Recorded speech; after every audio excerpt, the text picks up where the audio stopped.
Coucou mes chers odorateurs, j'espère que vous allez bien. Je suis très contente de vous retrouver aujourd'hui et avec un thème de vidéo qui me tient particulièrement à cœur. Là, à l'approche des fêtes et de Noël, j'ai envie de vous aider à choisir un parfum. Je pense qu'il y a des principes qui sont vraiment très importants. Donc il y en a 5 que je vais partager avec vous. Alors j'avais déjà fait une vidéo sur ce thème, c'était il y a plusieurs années. Donc certains principes évidemment, je les avais déjà évoqués et je vais à nouveau insister dessus. Puis il y en a des nouveaux que je me suis forgés au gré de mon expérience là, de choix de parfum pour moi. Et dès que j'ai une idée, évidemment, ça me tient à cœur de vous en faire part.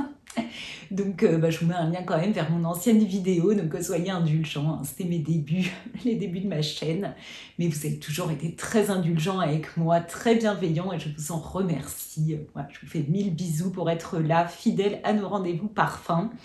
Donc j'espère évidemment que cette vidéo vous plaira, donc si c'est le cas, vous pourrez lui mettre un like, et puis venez nous rejoindre, abonnez-vous à ma chaîne, venez rejoindre la communauté des odorateurs. Nous explorons ensemble les univers de la parfumerie de niche essentiellement. Allez, on y va.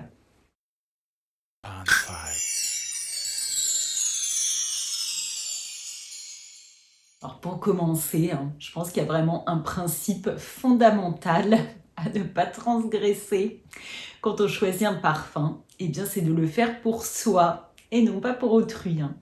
Je vous déconseille vraiment formellement de choisir un parfum pour quelqu'un d'autre, c'est-à-dire un parfum que cette personne ne connaît pas. Un choix de parfum se fait vraiment en fonction de ses propres goûts, en fonction de son ressenti, donc c'est vraiment très très dur de se mettre à la place de l'autre, même si c'est quelqu'un qu'on adore, qu'on connaît vraiment très très bien. Je pense que c'est vraiment extrêmement risqué, à moins d'offrir vraiment un flacon sublime, vous voyez, qui soit déjà en lui-même une œuvre d'art dans une maison particulièrement réputée.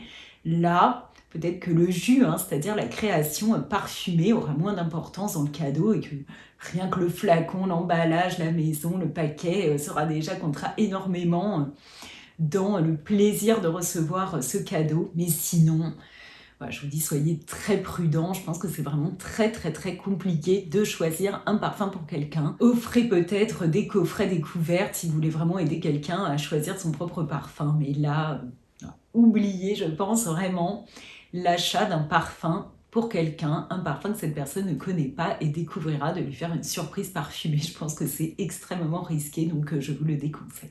Alors le deuxième principe qui est fondamental, et il découle du précédent, donc j'insiste, je viens de le dire, il faut choisir son parfum en fonction de son ressenti, vraiment de ses émotions, se baser sur le plaisir que l'on a à sentir, à découvrir, à évoluer et à porter. Donc un parfum, c'est vraiment ça qui doit nous guider, c'est vraiment notre unique boussole. Ça paraît évident, mais très facile de se laisser influencer, et même moi, franchement, je vous le dis très sincèrement, je me laisse encore influencer parce que parfois, et surtout en boutique ou même en discutant avec d'autres odorateurs, d'autres amoureux des parfums, d'autres parfumistas, je me laisse embarquer dans le plaisir de l'échange finalement, dans le plaisir du partage et moins dans le plaisir de la fragrance. Parce que ça, c'est un plaisir vraiment très personnel, très très très intime, qui est lié uniquement à soi. Et ça, faut vraiment l'avoir en tête dans un achat de parfum. Récemment, je suis allée dans une boutique, j'ai adoré discuter avec le vendeur, je suis restée très longtemps, c'était vraiment formidable, mais c'était vraiment le plaisir du partage surtout. À la fin, quand j'ai ressenti tous les parfums qu'on avait choisis, je suis pas sûre qu'il y en a un que j'avais vraiment envie de choisir pour moi. Voilà, donc je vous déconseille pas du tout d'aller en boutique, il y a tellement de passionnés intéressants, adorables, donc surtout, je vous dis pas de ne pas aller en boutique, allez-y, faites vivre le commerce de proximité, mais gardez en tête qu'il faut quand même un peu vous méfier, de ne pas vous laisser embarquer sur des pistes qui ne seraient pas vraiment la vôtre. Alors le troisième conseil que j'ai envie de vous donner, qui là encore fait partie de la base de tout achat parfumé et qui donc ne doit pas du tout être négligé, je vous l'avais déjà dit et j'insiste à nouveau dessus, c'est qu'il faut vraiment sentir un parfum tout au long de son évolution. avant de le choisir pour soi et de l'acheter. Vraiment, je vous déconseille d'acheter sur un coup de tête, ça n'a pas de sens, parce qu'il y a des maisons qui ne sont pas toujours très honnêtes et qui vont tout miser sur les notes de tête. Alors là, quand on va sentir le parfum au tout début, on va être captivé, séduit, vraiment on va le trouver formidable. En plus, si le flacon et le nom sont beaux, là, on a encore plus de chances de craquer. Et finalement, on n'aimera pas forcément les notes de cœur et les notes de fond. Et donc, là, on risque d'être très déçus. Donc, vous allez me dire, Marion, dans ta vidéo sur les parfumistas, tu nous as dit que tu allais en boutique et que tu sentais je sais pas combien de parfums à la suite. Et c'est vrai, et moi-même, je me rends compte que faire ça, c'est pas forcément bien le meilleur moyen de découvrir les fragrances. Alors bon, j'ai pas tellement le choix parce que je suis dans une ville où il n'y a pas de parfumerie de niche, donc je ne peux rien sentir. Donc forcément, quand je vais à Paris, je me lâche, j'ai envie de tout renifler. Mais vraiment, dès qu'un parfum me séduit un tout petit peu, j'essaye de me procurer un échantillon, donc soit d'en demander un, soit de l'acheter ensuite et de pouvoir me faire un avis vraiment dans mon intimité, dans un endroit où il n'y aura pas de plein d'odeurs partout pour pouvoir vraiment me faire une idée de l'évolution du parfum. Donc les notes de tête, puis de cœur, puis de fond, vraiment plusieurs jours différents. Il faut l'essayer à plusieurs reprises, il ne faut pas hésiter et il ne faut pas se lâcher sur les coups de cœur. Comme ça, on est forcément un peu déçu derrière, je pense. À moins d'avoir vraiment beaucoup de chance, mais la plupart du temps, ça va être un échec. Et je ne vous parle pas de l'achat à l'aveugle. Celui-là, j'y reviens pas. Je vous avais déjà dit tout le mal que j'en pense. C'est toujours le cas, donc j'assume. Je ne vous jette pas la pierre. Vous avez bien le droit de faire exactement comme vous avez envie, soit d'acheter à l'aveugle, soit d'acheter dès que vous avez senti le parfum. Faites bien comme vous voulez, mais moi je pense que c'est très risqué, donc je vous le déconseille. Alors la quatrième recommandation que j'ai envie de vous faire, je pense vraiment vous surprendre, accrochez-vous, vous allez vous dire que je suis complètement obsédée par les nouveautés. Eh bien c'est justement de vous tourner vers des parfums récents, des parfums qui ont vu le jour depuis quelques mois, voire quelques années. Voilà, les nouveautés ou des parfums vraiment plutôt récents. Alors je m'explique, je pense que la création parfumée est à l'image de ce qu'a voulu son créateur, le nez, le parfumeur, selon son inspiration et les ingrédients qu'il a à sa disposition au moment où il conceptualise, où il crée donc ce parfum. Et quand on achète un parfum récent et qui vient de sortir, eh bien on a toute la quintessence de ce qu'a voulu nous dire l'artiste. C'est vraiment le parfum tel qu'il l'a souhaité pour nous. Voilà. Parce qu'après, malheureusement, avec les années, comme le parfum, eh bien, on va l'utiliser, il va se périmer, c'est pas quelque chose qui dure dans le temps. On ne peut pas le garder pendant des années comme on achèterait un tableau ou même un DVD pour regarder un film. Non, le parfum, il va évoluer, on va l'utiliser, donc on n'en aura plus, on devra en racheter. Et donc, ce sont des œuvres qui finalement doivent être recréées régulièrement par les maisons de parfums.